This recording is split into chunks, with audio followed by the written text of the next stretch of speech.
মাদ্রাসার একজন ছাত্রীকে বিভিন্ন প্রলোভন দেখিয়ে প্রেমের ফাঁদে ফেলে তাকে দীর্ঘদিন যাবৎ বিভিন্ন জায়গায় আটকে রেখে ধর্ষণ করা হয় এবং পরবর্তীতে পতিতালয়ে তাকে বিক্রি করে দেওয়া হয়।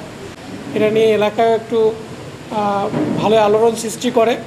সে লক্ষ্যে আমাদের কার্যক্রম শুরু করি, আমাদের গোয়েন্দা নজরদারি বৃদ্ধি করি। এখানে একটি বিষয় ছিল যে মেয়েটি মাদ্রাসায় পড়াশোনা করত এবং ছেলেটি ছিল অন্য ধর্মাবলম্বী, হিন্দু ধর্মের। তো এখানে তার পরিচয়টা গোপন করে এই প্রেমের কাজটা করে। মূলত এরা দুজনই সোশ্যাল মিডিয়াতে একটা অ্যাপ ভিত্তিক একটা সোশ্যাল মিডিয়ার মাধ্যমে তারা কাজ করত, যেখানে তারা ব্যবসায়িক কোনো কাজের সাথে রিলেটেড ছিল।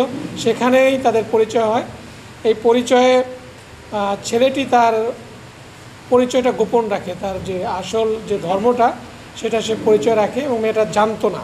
এটা যখন আমাদের নজরে আসে আমরা এটা নিয়ে কার্যক্রম শুরু করি। কার্যক্রমের শুরুর প্রেক্ষাপটে একটা পর্যায়ে আমরা জানতে পারি যে এই ছেলেটা সাতক্ষীরায় আশাশুনি থানার একজন বাসিন্দা এবং তার বয়স অ্যারাউন্ড 20-20-এর মতো করে।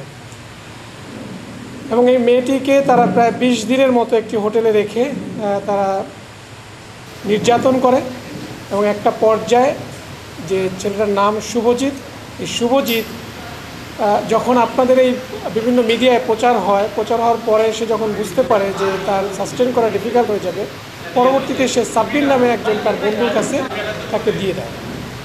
দেওয়ার পরে এই সাব্বির তাকে একটি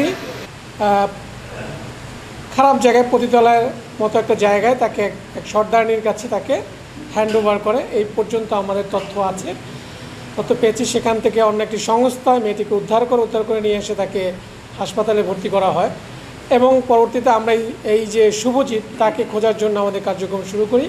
এবং গতকাল আমরা জানতে পারি যে শুভজিৎ সাতক্ষীরাতে আছে এবং সে যখন সোশ্যাল মিডিয়াতে এইভাবে যখন প্রচার শুরু হয় তখন সে যখন বুঝতে পারে যে আইনশৃঙ্খলা বাহিনী তাকে তার পিছনে লেগেছে এবং তাকে খোঁজাখুঁজি শুরু করেছে, তখন সে গত কয়েকদিন যাবতই পার্শ্ববর্তী একটি দেশে পালিয়ে যাওয়ার চেষ্টা করে। সে খবর আমাদের কাছে আসে।